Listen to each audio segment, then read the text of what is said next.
Tuhan, silakan duduk. Shalom. Shalom. Shalom. Ya, selamat hari Minggu. Tuhan Yesus memberkati kita semua yang hadir pada hari ini. Dan hari ini tanggal 21 April ya, memperingati Hari Kartini. Ya. Kemarin saya mengikuti Munas Perempuan, Musyawarah Nasional Perempuan. Ya, di situ ada 9 hal yang dibicarakan di dalam Munas itu. Dan puji Tuhan saya bisa mengikutinya meskipun hanya diundang pada hari kedua ya. Dan saya percaya ketika saya diundang di Munas itu dan saya hadir, ada banyak hal yang saya bisa lihat. Masih banyak orang yang lebih menderita dari kita. Ada orang-orang disabilitas, ada orang-orang perempuan-perempuan yang mereka tidak diperhitungkan, tapi mereka mau berusaha supaya orang-orang dari yang sesamanya dia ya. Saya melihat ada orang perempuan yang pakai kursi roda ya, terus ada perempuan-perempuan yang banyak sekali yang mereka berkebutuhan khusus juga ada. Tetapi mereka semangat mengikuti Munas itu dari seluruh Indonesia. Jadi dari 35 provinsi, bukan 38 provinsi, ada beberapa provinsi yang tidak bisa hadir. 35 provinsi dan mereka semua berkumpul di Puspom, di Balai Budaya. Dan saya melihat banyak kesaksian-kesaksian. Saya sampai bertemu dengan ngobrol dari Kupang juga ya, ada dari Kupang. Mereka semangat ya. Mereka keadaan mereka tidak seperti kita sempurna, tapi mereka semangat datang dari jauh-jauh dari Kupang. Mereka datang untuk mengutarakan isi hati mereka lewat beberapa kelompok-kelompok organisasi yang ada, dan mereka disupport dari yayasan-yayasan inklusi dan bekerja sama dengan Kementerian Perempuan, dan disitulah mereka dimotivasi ya, dikuatkan, mereka diberikan harapan-harapan bahwa ketika mereka berkumpul bersama-sama membicarakan hal-hal yang mereka mau utarakan dan kedepannya mereka apa yang mereka bisa lakukan untuk tetap eksis di dalam hidup ini, karena mereka punya harapan ya. Saya melihat mereka ada kekuatan, ada semangat, ada motivasi untuk mengikuti Munas ini. Tidak mudah, biaya ya pertama, terus kemudian mereka harus naik pesawat atau mungkin naik kapal laut. Ada yang jauh dari Sumatera Utara, ada yang dari Nias, ada yang dari Mentawai ya. Dan keadaan mereka ada yang tidak sempurna tidak seperti kita, tapi mereka berusaha ingin datang ya. Dan karena mereka mempunyai harapan, nah, saya melihat mereka mempunyai harapan yang mereka ingin capai. Mereka ingin buktikan bahwa saya bisa, meskipun keadaan saya tidak sempurna, saya bisa maju, saya bisa terus bergerak, saya bisa terus melakukan hal-hal yang mungkin orang lain tidak bisa lakukan. Dan itulah yang mendorong orang lain juga untuk termotivasi bagi kita.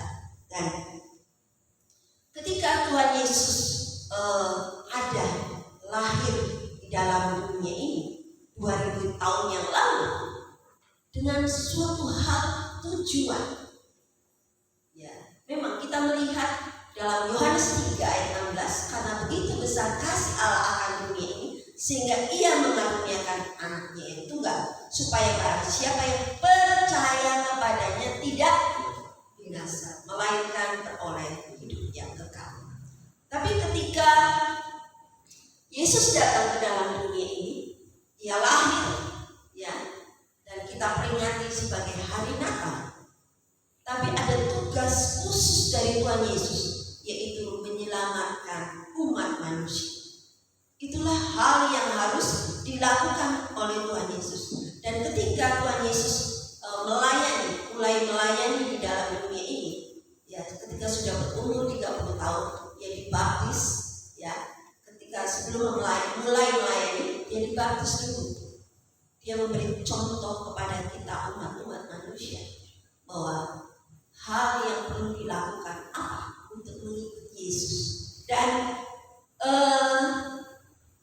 ketika dia merekrut murid-murid, 12 murid Tuhan Yesus, semua orang mempunyai harapan kepada Yesus. Apa harapan mereka? Ya, kita buka di dalam Kisah Para Rasul 1.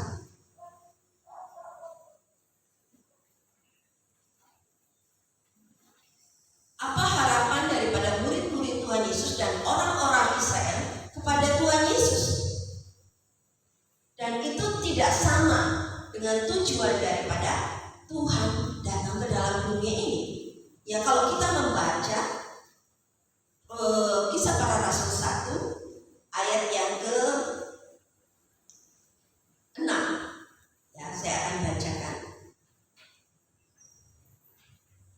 Kisah Para Rasul 1 ayat yang ke-6 saya bacakan. Maka bertanyalah mereka yang berkumpul di situ, Tuhan, maukah Engkau pada masa ini memulihkan kerajaan bagi Israel? Nah, sebelumnya, dalam ayat sebelumnya Tuhan Yesus menyuruh kepada murid-muridnya supaya mereka berkumpul, ya, mereka tidak boleh meninggalkan Yerusalem supaya menantikan janji Tuhan. Nah, tetapi murid-murid mereka berkumpul dan mereka mempunyai harapan ketika Tuhan Yesus mati dan mereka melihat bahwa Yesus bangkit. Yesus menampakkan diri kepada murid-muridnya. Murid-muridnya bertanya kepada Tuhan Yesus, Tuhan, maukah Engkau pada masa ini memulihkan kerajaan bagi Israel? Kita tahu bahwa pada waktu itu Israel sedang dalam jajahan Romawi, kerajaan Romawi, sehingga mereka merasa tidak bebas, mereka tertindas, mereka hidupnya tidak nyaman, tidak damai, mereka dipenuhi dengan ketakutan.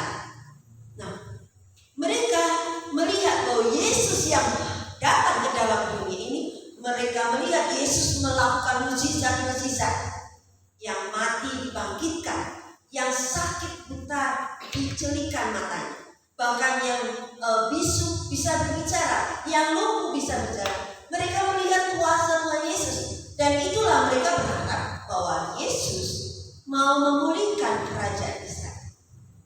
Itu harapan daripada murid-muridnya kepada Tuhan Yesus. Tetapi Tuhan Yesus pada waktu itu memperlihatkan, menampakkan. Artinya ketika Tuhan Yesus sudah selesai tugasnya, dikatakan sudah selesai. 7 perkataan Yesus di kayu salib, salah satunya adalah kata Tuhan Yesus berkata, sudah selesai. Artinya tugas Yesus sudah selesai di dalam dunia ini, yaitu apa? Untuk menebus dosa-dosa manusia, untuk menyelamatkan umat manusia. Itu adalah tugas Yesus di dalam dunia ini. Nah, tapi Tuhan Yesus tahu, Allah tahu bahwa manusia itu masih belum kuat.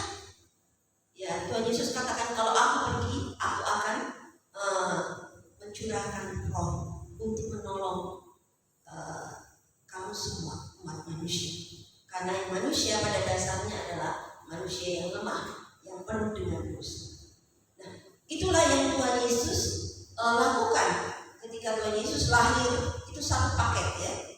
Lahir, kemudian melayani, dan kemudian mati, ya, mati, bangkit pada hari ketiga. Dan Tuhan Yesus sebetulnya sudah selesai tugas, tapi dia masih menyelesaikan hal-hal yang harus diselesaikan, yaitu tetap menguatkan murid-muridnya, membuktikan bahwa Yesus hidup. Kalau Yesus langsung naik ke surga pada waktu dia mati, bangkit ke hari ketiga dan langsung naik ke surga, tidak menampakkan diri kepada murid-muridnya, mungkin orang berkata, oh, mungkin bukan Tuhan Yesus itu. Bisa saja, ya. Tapi untuk membuktikan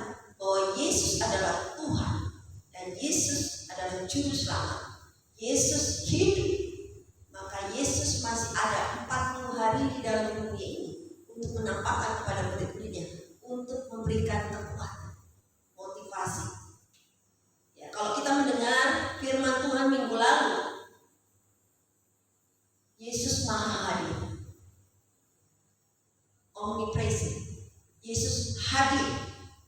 Allah maha hadir, Yesus maha hadir.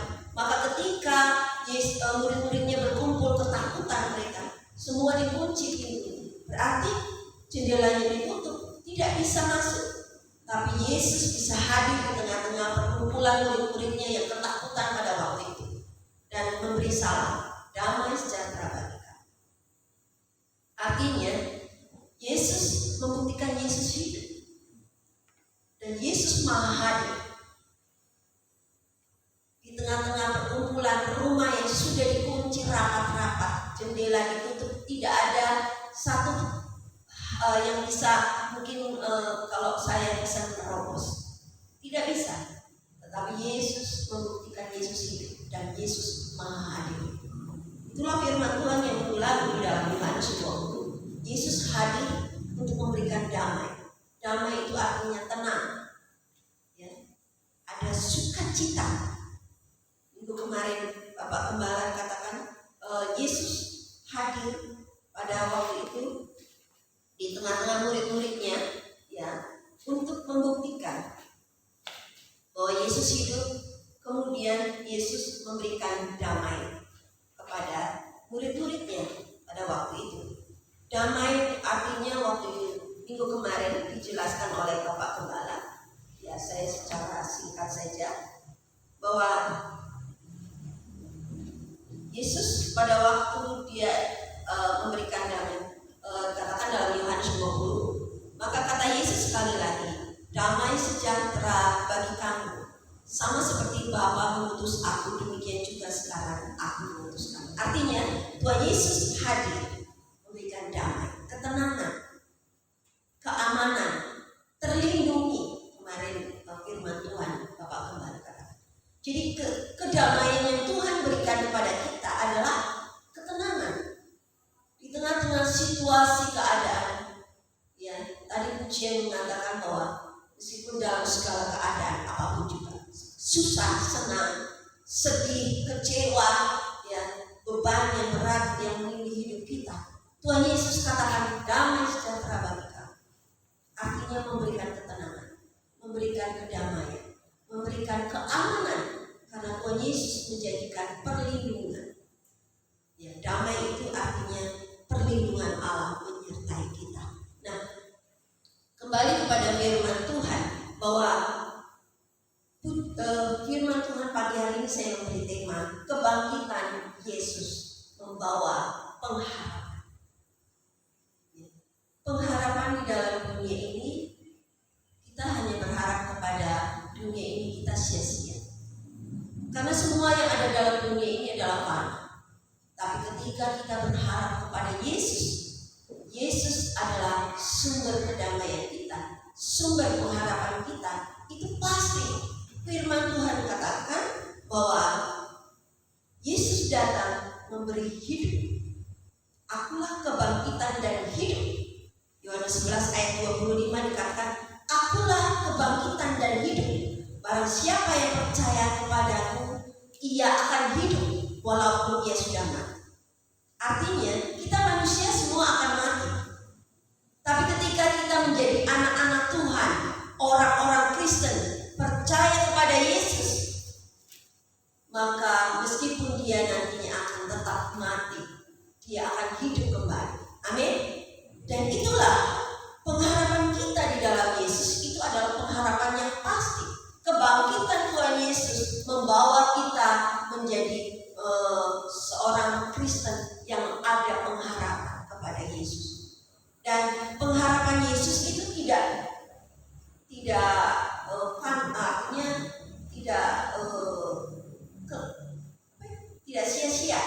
Kalau kita berharap kepada manusia, kita berharap kepada harta kita, kepada keluarga kita, kepada orang tua kita, kepada anak-anak kita.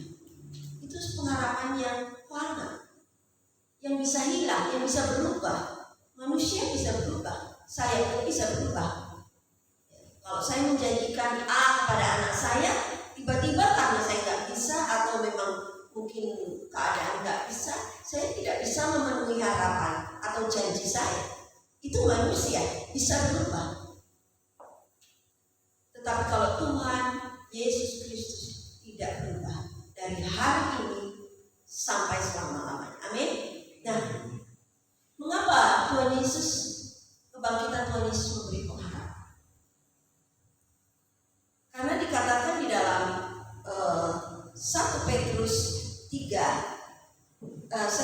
1 ayat 3 sampai 12 ini sebagai ayat yang pokok.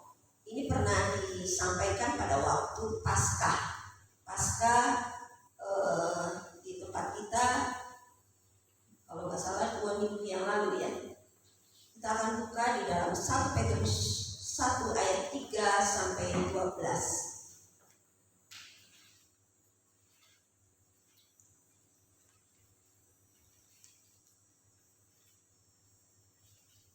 Ya. 1 Petrus 1 ayat 3 sampai dengan ayat 12. Tapi kita baca beberapa ayat dulu ya. Tema firman Tuhan adalah kebangkitan Kristus membawa pengharapan. Nah, ini di dalam 1 Petrus 1 ayat 3 sampai 12. Kita mau belajar bersama-sama ya, supaya kita sebagai orang-orang Kristen tidak mudah digoyahkan, tidak mudah terbawa ke dalam arus atau jatuh di dalam dosa, atau bukan berarti kita suci, tidak, tapi artinya kita tidak gampang ya, tidak gampang jatuh di dalam dosa, tidak gampang terbawa arus, karena ada kuasa daripada Roh Kudus yang menolong kita, mengingatkan kita. Saya akan bacakan. Judulnya adalah pengharapan iman dan kasih. Terpujilah Allah dan Bapa Tuhan kita Yesus Kristus, yang karena rahmat-Nya yang besar telah melahirkan kita kembali oleh kebangkitan Yesus Kristus dari antara orang mati kepada suatu hidup yang penuh pengharapan. Ya, jadi Yesus bangkit, Yesus hidup. Mengapa Yesus bangkit? Karena di sini dikatakan Yesus mau melahirkan kita kembali supaya kita berubah. Kita hidup di dalam perubahan-perubahan yang membawa kita kepada Yesus yang penuh dengan keajaiban dan hidup penuh dengan pengharapan. Penting sekali ya, penting sekali kalau kita hidup harus ada pengharapan. Firman Tuhan katakan di dalam Ibrani 6 ayat 19, pengharapan itu adalah saung yang kuat dan aman bagi jiwa kita yang telah dilabuhkan sampai ke belakang bukit. Artinya apa? Kenapa Tuhan Yesus datang ya, kemudian mati, Dia bangkit, itu membawa pengharapan bagi kita umat manusia. Karena keadaan dunia ini kita melihat ya, perekonomian ya, semua barang naik. Kalau kita berharap kepada uang kita, berharap kepada apa yang kita punya, berharap kepada anak-anak kita, berharap kepada orang tua kita, kita akan mengalami kekecewaan dan bisa juga mengalami keputusasaan. Tetapi Yesus hadir. Pagi hari ini kita sama-sama mendengarkan dan membaca firman Tuhan kepada suatu hidup yang penuh pengharapan. Dan Tuhan tahu pengharapan itu adalah kekuatan kita. Kalau kita hidup nggak ada pengharapan, misalnya saya hidup mengalir saja, bisa hidup, tapi tidak akan kuat. Kalau kita melihat sekarang banyak kasus bunuh diri. Mengapa orang-orang bunuh diri? Karena mereka mengalami keputusasaan, mereka mengalami kekecewaan, kepahitan, tidak seperti bayangan mereka. Apa yang mereka harapkan ketika mereka melakukan sesuatu dan tidak berhasil, kemudian mereka berharap bahwa orang tua mereka membantu mereka, saudara-saudara mereka membantu mereka. Ternyata tidak membantu, mengecewakan. Dan kalau jiwanya tidak kuat, dia bisa jatuh, bisa bunuh diri. Banyak kasus-kasus seorang suami mengajak istrinya bunuh diri. Seorang suami, seorang istri, mereka bunuh diri dan membawa anak-anak mereka juga untuk bunuh diri. Kenapa? Keadaan ekonomi, keadaan dunia yang tidak menentu. Itulah mengapa Tuhan Yesus katakan di dalam firman Tuhan Terpujilah Allah dan Bapa kita Tuhan Yesus Kristus yang karena rahmat-Nya yang besar telah melahirkan kita kembali oleh kebangkitan Yesus Kristus dari antara orang mati kepada suatu hidup yang pengharapan. Firman Tuhan katakan pengharapan itu adalah saung yang kuat bagi jiwa kita. Apa itu saung? Saung adalah jangkar. Kalau perahu ataupun kapal yang besar, mereka bisa bertahan di pinggiran di pinggiran sungai atau di laut, ya, karena ada jangkar yang mereka lemparkan kemudian jangkar itu jatuh ke dalam dasar laut, dan itulah jangkar itu yang membawa kapal atau perahu itu tidak sampai hanya ke laut, meskipun ombak membawa perahu atau kapal itu, tetapi kapal itu tidak akan sampai ke laut karena ada jangkar, ada saung. Dan gambaran dari firman Tuhan katakan pengharapan itu adalah saung yang kuat bagi jiwa kita dan aman. Berarti firman Tuhan katakan bahwa Yesus Kristus adalah pengharapan kita. Itu yang merupakan kekuatan kita. Kalau kita ada sampai hari, kita kuat sampai hari. Dan yang kedua, kita mendapatkan mahkota kehidupan, bagian yang kekal, berkat dari surga. Kebangkitan Tuhan Yesus Kristus membawa pengharapan untuk kita terus kuat menjalani hidup ini sebagai anak-anak Tuhan, tetap kuat, tetap imannya teguh di dalam Yesus Kristus. Ya, percaya kepada Yesus sebagai Tuhan dan Juru Selamat kita.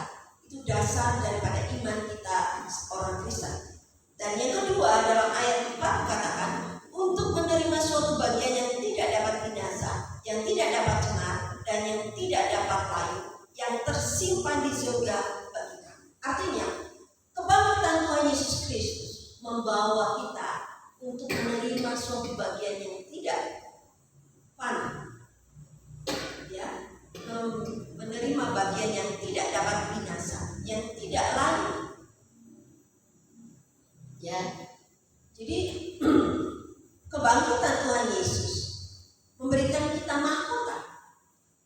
Kenapa memberikan kita mahkota? Karena kita pengharapan kita hanya Yesus, maka hidup kita akan senantiasa memandang kepada Yesus, tunjuk kepada Yesus. Apa yang Tuhan Yesus katakan dalam firman-Nya akan kita lakukan karena kita percaya kepada Yesus.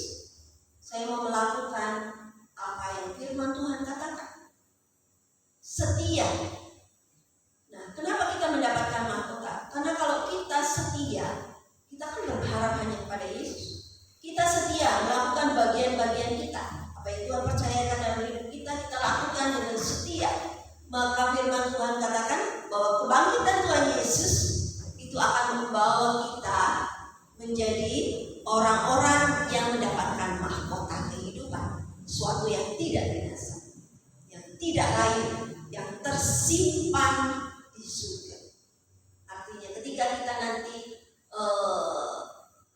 dipanggil Tuhan atau Tuhan datang kembali, didapati kita tetap setia, maka sudah tersedia mahkota kehidupan di surga.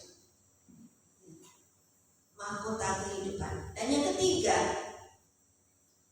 ayat yang kelima kita belajar bersama-sama, yaitu kamu yang dipelihara dalam kekuatan Allah karena imanmu, sementara kamu menantikan keselamatan yang telah tersedia untuk dinyatakan pada zaman akhir. Jadi kebangkitan Yesus Kristus membawa pengharapan, dan pengharapan itulah tadi firman Tuhan katakan saung yang kuat bagi jiwa kita. Maka kita akan tetap dipelihara iman kita. Penting sekali iman kita. Iman yang bagaimana? Iman yang percaya kepada Yesus Kristus sebagai Tuhan dan Juru Selamat kita. Sekarang banyak ajaran-ajaran yang sesat, yang kelihatannya baik, yang kelihatannya sama, kelihatannya benar, ya. Tetapi kalau kita belajar firman sedang marak-maraknya Kristen progresif. Ya, kita sebagai orang-orang Kristen kita harus tahu apa itu Kristen progresif. Dalam arti firman Tuhan memang mengatakan bahwa iman kita harus bertumbuh. Progresif itu sebetulnya naik, suatu hal yang positif, suatu hal yang bagus, ya, bahwa iman kita terus bertumbuh. Tetapi ketika kita belajar saat itu bahwa Kristen progresif yang dimaksud saat ini yaitu yang marak ada di YouTube, ya, di TikTok, di IG. Kalau kita belajar bahwa Kristen progresif yang diajarkan di situ adalah bahwa sekali selamat, selamanya selamat. Entah kita mau jatuh di dalam dosa berkali-kali, itu tidak berpengaruh. Dan itu tidak sesuai dengan ajaran daripada firman Tuhan. Yesus memang juru selamat, datang untuk menyelamatkan kita, itu betul. Tapi ketika kita menerima Yesus Kristus sebagai Tuhan dan juru selamat, maka iman kita harus tetap percaya bahwa Yesus itu adalah Tuhan. Dan kita, orang-orang yang percaya kepada Tuhan Yesus, harus melakukan ajaran-ajaran Tuhan Yesus. Dan ketika Yesus menyelamatkan hidup kita, kita akan selamat, betul. Tetapi kita harus melakukan bagian-bagian kita selama kita masih ada di dalam bumi ini. Yaitu apa? Melakukan firman Tuhan. Firman Tuhan katakan, hiduplah di dalam kasih. Maka kita harus mengasihi. Setia, ya, beribadah. Setia melakukan apa yang menjadi bagian kita. Itu adalah firman Tuhan. Dan ketika kita sebagai manusia bisa jatuh di dalam dosa, kita bangkit kembali, kita minta ampun sama Tuhan, dan Tuhan akan mengampuni kita. Dan kita belajar minta Roh Kudus supaya hidup kita tidak jatuh di dalam dosa yang sama. Nah, kalau Kristen progresif yang dimaksud adalah bahwa kita sekali terima Tuhan Yesus selamat, selamanya selamat. Padahal kalau kita tahu artinya progresif itu adalah bertumbuh, berkembang, naik, progresnya naik, mengalami kemajuan. Itu sebetulnya bagus arti dari kata progresif. Tapi disalahartikan, mereka mengajarkan hal-hal yang tidak sesuai dengan firman Tuhan. Maka firman Tuhan katakan, yaitu kamu yang dipelihara dalam kekuatan Allah karena imanmu, sementara kamu menantikan keselamatan yang telah tersedia untuk dinyatakan pada zaman akhir. Artinya, ketika kita ada di dalam dunia ini dengan hal-hal yang mungkin kadang-kadang bisa menyesatkan kita, bahkan HP itu juga bisa menyesatkan kita. Kita terlena dengan HP, kita sibuk dengan HP. Ya. Bukan berarti gak boleh, boleh. Itu suatu bagian perkembangan teknologi. Dan perkembangan teknologi itu kita gunakan untuk apa? Untuk mengabarkan Injil, mengabarkan kabar keselamatan. Mungkin kita nggak bisa ngomong, tapi kita lewat pujian kita, lewat kesaksian kita, lewat apa yang kita lakukan, ya, untuk orang lain itu menjadi saksi. Dan kita bisa saksikan kepada orang-orang lewat internet, HP. Itu yang kita gunakan untuk hal-hal yang positif. Jadi selama ada di dalam dunia ini, iman kita tetap terpelihara, ya, sambil menantikan keselamatan yang dari Tuhan Yesus. Artinya ketika Yesus datang kembali, ya, iman kita didapati tetap percaya kepada Yesus Kristus, bahwa Tuhan adalah juru selamat saya, satu-satunya, tidak ada lain, tidak ada juru selamat, Yesus Kristus Tuhan, ya. Dan itu yang ketiga. Dan yang keempat, dalam ayat yang ke-6, ya, ayat yang ke-6 dikatakan, bergembiralah akan hal itu, sekalipun sekarang ini kamu seketika harus berduka cita oleh berbagai-bagai pencobaan. maksud semuanya itu ialah untuk membuktikan kemurnian iman yang jauh lebih tinggi nilainya daripada emas yang fana yang diuji kemuliaannya dengan api, sehingga kamu peroleh puji-pujian dan kemuliaan dan kehormatan pada hari Yesus Kristus menyatakan dirinya. Ya, artinya Tuhan Yesus datang, kemudian lahir dan mati, bangkit, dan kebangkitannya itu dikatakan membawa sukacita. Ketika Tuhan Yesus menampakkan diri kepada murid-muridnya, Tuhan Yesus mengatakan damai sejahtera bagi kamu. Dan ketika murid-muridnya melihat Tuhan Yesus dan mendengar kata-kata Tuhan Yesus, mereka bersukacita, bergembira. Kalau kita baca di dalam Yohanes 20, ya, coba buka Yohanes 20 ayat yang ke-19.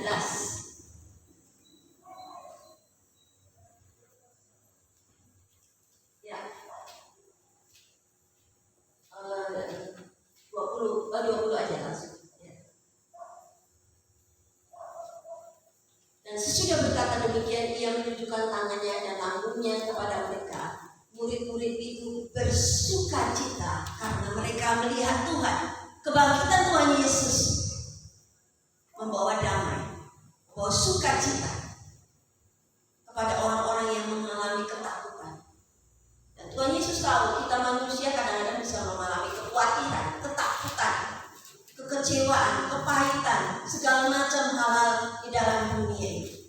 Tapi firman Tuhan katakan ketika Tuhan Yesus bangkit menampakkan diri kepada murid-muridnya, damai sejahtera bagi kamu. Ketika murid-murid mendengar hal itu, dikatakan bersukacitalah mereka. Jadi Tuhan Yesus bangkit membawa sukacita. Firman Tuhan katakan sekalipun sekarang ini di dalam 1 Petrus 1 katakan sekalipun sekarang ini kamu seketika harus berduka cita oleh berbagai-bagai pencobaan. Kita mengalami pencobaan, mengalami masalah, pergumulan yang kadang-kadang membuat kita berduka cita, sedih. Ya, tetapi firman Tuhan katakan, bergembiralah akan hari itu. Karena firman Tuhan katakan bahwa sukacita itu membawa kekuatan, sukacita itu membawa kedamaian, sukacita yang dari Tuhan, ya, bukan sukacita yang dari dunia ini. Ketika kita mempunyai HP yang baru, ada waktu itu beberapa hari yang lalu katakan, Bu Pendeta, saya punya HP yang baru. Dia senang sekali. Yang sudah bekerja dan dia sudah bisa dapat uang, dia beli HP yang baru. Saya lihat HP-nya tipis kan, dan bersukacita, boleh bersukacita untuk hal seperti itu. Tapi ketika kita sedang dalam pergumulan, dalam masalah, apakah kita bisa bersukacita? Belum tentu.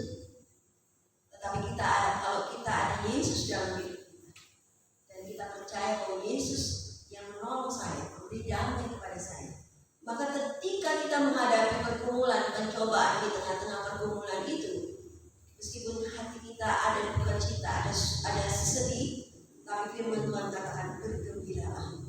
1 Tesalonika 5 ayat 16 katakan bersukacitalah selalu. Ya.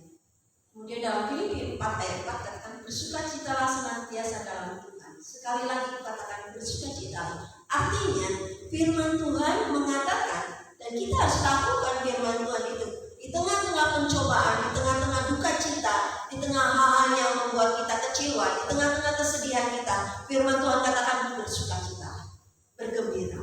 Dan itu kita kerjakan. Karena ketika kita bergembira, bersukacita bukan sebagai katakan maaf ya. Sudah tahu ya. Kalau orang ini berarti sudah tahu. Orang lagi duka cita, lagi sedih kok. Harus bersukacita, harus bergembira. Itulah perbedaan orang dunia dengan anak-anak Tuhan. Bahwa ketika kita di dalam Tuhan, meskipun kita sedang menghadapi pergumulan, masalah, tapi kita tetap bisa bersukacita. Dan saya rasakan itu. Ketika saya sedang menghadapi pergumulan, saya katakan firman Tuhan, saya perkatakan firman Tuhan, dan saya perkatakan dengan suara yang agak keras. Dalam arti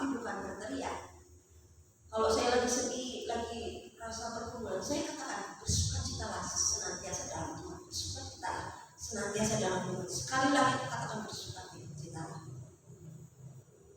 Dan itu membuat saya terbangkit motivasi saya. Dan itulah firman Tuhan, bergembiralah akan hal itu. Sekalipun sekarang ini kamu seketika harus berduka cita oleh berbagai pencobaan. Ya, ketika kita menghadapi pencobaan, itu adalah untuk membuktikan kemurnian iman kita. Apakah kita tetap percaya kepada Yesus di tengah-tengah pergumulan yang kita hadapi. Dan firman Tuhan katakan bahwa kemurnian iman kita jauh lebih tinggi nilainya daripada emas. Emas memang adalah suatu barang yang tidak mudah luntur, tapi tetap namanya barang yang ada di dalam dunia ini adalah fana. Ya. Kita bisa hilang emas itu, mungkin dicuri atau lupa naruhnya di mana. Ya. Itu adalah suatu bagian yang fana. Dan iman kita adalah suatu hal yang tidak fana. Dan kita percaya kita memang tidak melihat secara langsung Tuhan Yesus. Kita tidak mengalami di mana Tuhan Yesus hadir di dalam dunia ini sebagai manusia. Kita tidak melihat Yesus disalib. Kita tidak melihat kubur Yesus pada waktu itu. Kita tidak melihat Yesus bangkit. Tetapi ketika kita hidup di dalam Tuhan Yesus, ada Roh Kudus, kita bisa bertemu dengan Tuhan Yesus. Kita bisa berbicara dengan Tuhan Yesus. Kita bisa berkomunikasi dengan Tuhan Yesus. Karena Yesus datang, Yesus hadir dalam hidup kita. Ketika kita rindu, Tuhan, saya ingin berjumpa dengan Yesus. Saya ingin berkomunikasi. Dan Tuhan Yesus pasti akan hadir dalam hidup kita. Karena firman Tuhan katakan bahwa Yesus Allah Maha Hadir, omnipresent. Dimanapun kita ada, Yesus ada. Dan itulah yang membuat kita harus tetap bersuka cita ya, di dalam kehidupan. Dan kita percaya ketika kita hadir di dalam ibadah pagi hari, kita mungkin membawa segala pergumulan kita, membawa segala permasalahan kita. Tapi ketika kita mendengarkan firman Tuhan bekerja dalam hidup kita, dan kita termotivasi, terbangkit. Jangan sampai harapan-harapan kita hilang. Tapi kita harus punya pengharapan tetap, yaitu kepada Yesus Kristus. Kalau kita mulai sedih, mulai kecewa, mulai putus asa, datang ke UGD di Sanglah. Ya, bukan berarti harapan ada di sana, bukan. Kita melihat banyak orang lebih menderita dari kita. Untuk bernapas aja susah, mereka harus bayar. Kita bersyukur bahwa kita sehat, kuat, dan ada bisa melakukan tugas-tugas tanggung jawab kita, melakukan hal-hal yang kita bisa lakukan yang membuat kita senang, membuat kita enjoy, dan itu kita harus bersyukur, ya. Dan kita mau terus berharap kepada Tuhan. Pengharapan kita hanya kepada Tuhan, dan pengharapan itulah yang selalu kuat bagi jiwa kita. Ayat yang terakhir kita baca bersama-sama. Dan kita bangkit berdiri. Ibrani pasal 6 ayat yang ke-19 menjadi ayat yang ayat pokok kita, yaitu Ibrani 6 ayat 19.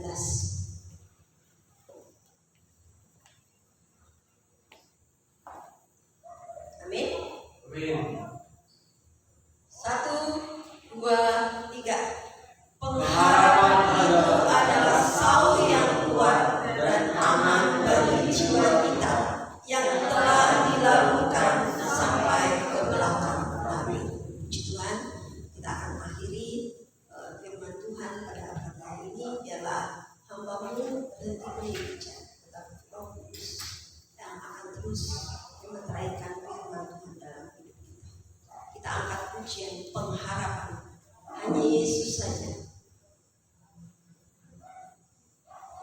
Angkat pujian, pengharapanmu hanya Yesus saja. Dan pengharapan kita di dalam Yesus adalah saut yang kuat, cakar, ya, yang bisa menguatkan kita, tidak terombang-ambingkan.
sempurna seperti Engkau, karena kami mengikuti langkah kami, karena Engkau yang menuntun kami setiap saat.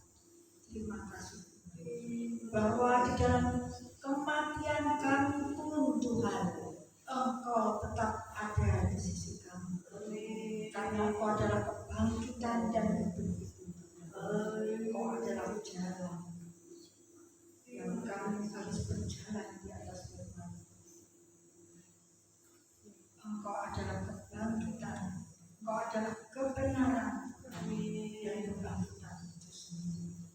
Terima kasih kalau kami telah dilayakkan untuk menjadi murid-Mu, untuk menjadi penerus-Mu Tuhan di bumi ini, yang akan melakukan pekerjaan seperti yang telah Kau lakukan di bumi.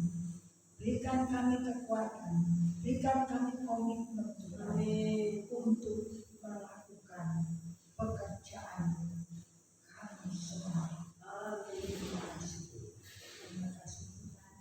Kalau sebentar kami akan memberikan persembahan, kuduskan persembahan itu, supaya persembahan itu juga akan melakukan pekerjaan melalui fungsinya. Kuduskan persembahan itu dan persembahan itu untuk melakukan pekerjaan. Terima kasih Tuhan. Segala sesuatu hanya untuk Engkau. Terima kasih Bapa yang baik. Terima kasih Tuhan Yesus. Dalam nama Tuhan Yesus Kristus kami naikkan doa. Terpujilah nama-Mu selama-lamanya. Haleluya. Saya kembalikan kepada acara.